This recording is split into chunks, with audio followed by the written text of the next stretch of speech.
안녕하십니까. 자, 오늘은 박상민 첩보사 전문 기자를 만나 뵙고 말씀을 좀 나누겠습니다.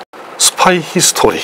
오늘은 누굽니까? 오늘은 나치 독일에서 SD라고 하는 SS 보안대의 수장까지 지냈던 발터 셸렌베르크라고 하는 SD면 친위대 보안대 얘기했던 거죠. 보안대. 라인하르트 하이드리히가 창설했던 친위대 보안대에서 활동했던 스파이고요. 2차 대전 중반부터는 이제 SD의 수장에 올랐었고, 그리고 전쟁 막바지에는 군사 정보까지 흡수를 해서 상당히 막강한 그 권력을 이제 휘둘렀던 그런 스파이의 일종의 중간 보스급 두목인데요. 우리가 보통 이 셸렌베르크라고 하는 사람 자체에 대해, 사실은 첩보사적으로도 발터 셸렌베르크라고 하는 인물은 그다지 큰 비중을 갖고 가치가 있는 그 정도의 인물은 사실은 아니에요. 다만 무엇이 조금 이 사람에게 아주 특징적인 것이 있는데, 그 프랑스 출신의 세계적인 패션 디자이너 가브리엘 코코 샤넬이죠. 샤넬이 한동안 그 독일 그 나치에 부역했다, 나치 스파이다라고 하는 소문이 있었잖아요. 논란이 있었고. 그랬죠. 사실은 지금 같은 경우에는 굉장히 많은 부분이 밝혀졌어요. 나치 독일을 위해서 스파이 활동을 한 게 맞아요. 샤넬이. 그 샤넬의 흔적이, 그 발자취가, 스파이로서의 발자취가를 확인할 수 있는 것이 어디냐? 바로 이 셸렌베르크를 통해서 확인할 수 있어요. 그래서 그렇군요. 이 스파이가 상당히 그런 의미에서 개인적인 가치보다 첩보사적으로 조금 더 이제 의미가 있게 평가될 수 있는 부분이에요. 셸렌베르크는 1910년 그 독일 자르브르켄이라고 하는 곳에서 피아노 제작자의 아들로 태어났거든요. 그래서 아주 어려서 이제 1차 대전을 겪었기 때문에 이때는 뭐 전혀 그 전쟁에 대해서 기억이 없겠죠. 그러다가 전쟁이 끝나고 1920년경에 아주 경제가 어려워져요. 경제가 아주 어려워져서 이제 룩셈부르크로 잠시 이주를 했다가 다시 이제 1920년 이 지나서 독일로 이제 말부르크라고 하는 곳으로 돌아와서 이제 대학에 입학을 하게 되거든요. 1929년에 본대학에 이제 입학을 하게 돼요. 여기서 처음에는 의학을 전공했다가 이제 법학으로 이제 전공을 바꾸게 되고요. 그리고 졸업할 무렵에 이제 교수들이 그 정부 일을 해봐라라고 하는 이제 조언을 하게 돼요. 근데 이 당시에 상당히 유능하고 명석한 사람들이 어디를 선호했었냐면 히틀러의 친위대 SS를 주로 이제 그 선호를 했대요. 그래서 당시에 그 출세의 지름길이고. 그래서 출세를 위해서 이제 그 셸렌베르크도 1933년에 이제 SS에 이제 입대를 하게 돼요. 그래서 골수 나치주의자로 이제 활동을 셸렌베르크가 하고 있던 상황에서 1935년경에 라인하르트 하이드리히, 그러니까 SD를 창설하고 수장이 된 하이드리히를 만나면서 이제 SS 보안대 SD라고 하는 이제 정보기관에 들어가면서 첩보 활동을 하게 되고요. 이 당시에 셸렌베르크가 상당히 이제 명석했는데 외국어도 되게 잘했다고 해요. 그래서 독일어는 당연히 하겠죠. 기본적인 거죠. 모국어니까 하고, 영어하고 불어 아주 굉장히 잘했다고 해요. 그래서 이런 부분들이 상당히 그 나치 수뇌부들에게 눈에 어필되는 거죠, 그게. 대외 임무를 할 수 있을 정도의 아주 유창하게 이제 구사를 했다고 해요. 그렇게 해서 1937년경에 무솔리니가 이제 독일을 방문 하는 계획이 이제 있었는데, 그것 때문에 이제 이탈리아로 파견돼서 보안 업무 이런 것들을 이제 하면서 하이드리히에게 아주 그 유능한 그런 면을 이제 보였다고 해요. 그래서 이 당시 SS 인사 보고서의 셸렌베르크에 대한 아주 좋은 평가들이 아주 개방적이고, 성격이 개방적이고 단호하고 아주 날카로운 그 사고를 갖고 있었다라고 해서 이제 그 나치 상관들이 아주 좋아했다고 해요. 이런 신임을 얻고 있었고, 이런 이제 신임 속에서 그 당시에 히틀러가 이제 이때부터 팽창을 이제 시작을 하게 되는데, 오스티아를 합병하고 그리고 주변에 체코의 영토였던 주데텐란트라는 곳이 있거든요. 이제 그곳을 이제 합병을 하게 되는데, 히물러, 하이드리히 이런 아주 수뇌부들과 같이 다니면서 이제 그 정보 체계를 접수한다든가 나치 정보 기관 말 그대로 이제 사전 전체적인 작업,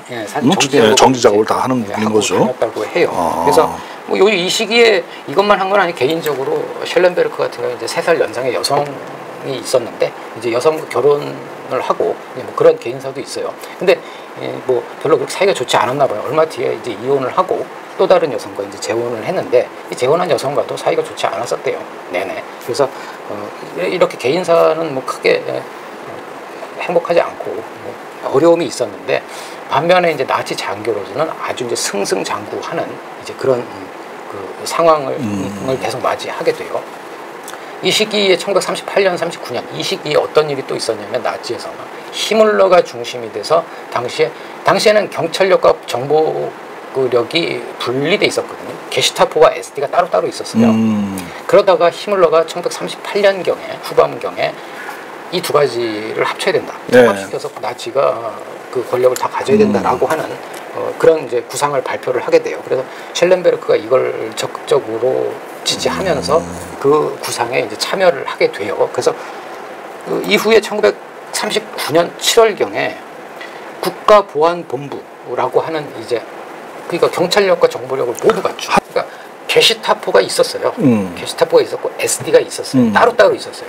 이것을 한 기관에 몰아서. 그래서 국가보안본부라고 하는 이 기관들은 그 안에 그대로 있어요. 그러니까 경찰력과 정보력은 그대로 가지고 있는 상태에서 국가보안본부라고 하는 아주 막강한 그래서 이 하이드리히가 이 기관을 만들고 수장이 되거든요. 1939년 7월에 하이드리히를 중심으로 해서 국가보안본부라고 하는 정보력과 경찰력을 모두 가진 무소불위의 아주 막강한 거죠. 이 정도면 저 기관이 탄생하게 되고요. 그런데 당시 셸렌베르크가 어떤 태도, 어떤 스탠스를 취했느냐. 이제 이것도 이제 이게 중요했는데 당시에 사실은 하이드리히가 국가보안본부의 수장을 맡고는 있었지만 하이드리히를 관리하고 지휘하고 있는 사람은 히물러였었어요. 네, 그렇죠.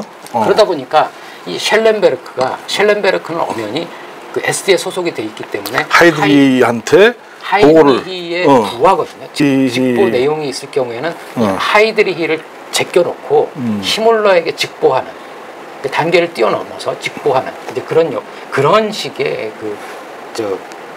행동을 했다고 해요. 그래서 아무튼 히물러가 셸렌베르크를 상당히 신뢰했다. 그러니까 나치 2인자가 셸렌베르크를 상당히 신뢰했다. 그렇다고 해서 뭐 이렇게 신뢰만 가지고 있었던 건 아니고요. 나름대로 또 이 시기에 능력도 발휘를 해요. 1939년 11월에 그 셸렌베르크 영국을 상대로 한 공작을 벌여요. 대담한 공작을 벌이는데 MI6를 상대로 MI6 요원들에게 그 이민자를 시켜서 자신이 반나치, 그러니까 히틀러를 암살하려고 하는 반나치 그 세력의 장교다라고 속이고 MI6 요원들을 네덜란드의 벤노라는 국경마을이 있거든요. 벤노라는 곳에서 만나자라고 약속을 해요.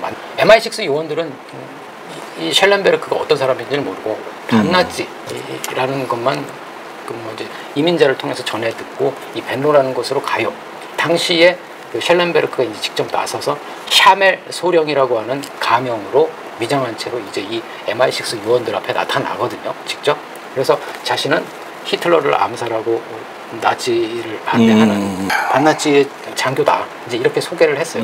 근데 사실은 그건 함정이었었어요. 그렇죠. 그래서 이 당시에 그 이후에 MI6 요원들이 방심할 틈을 타서 셸렌베르크가 숨겨놓고 매복시켰던 병력에 의해서 이 MI6 요원들이 체포가 되는 일이 벌어져요. 이게 이제 벤로 사건이라고 하거든요. 그래서 이들을 통해서 이제 MI6나 영국의 정보를 상당히 캐내야죠. 많이 캐내게 돼요.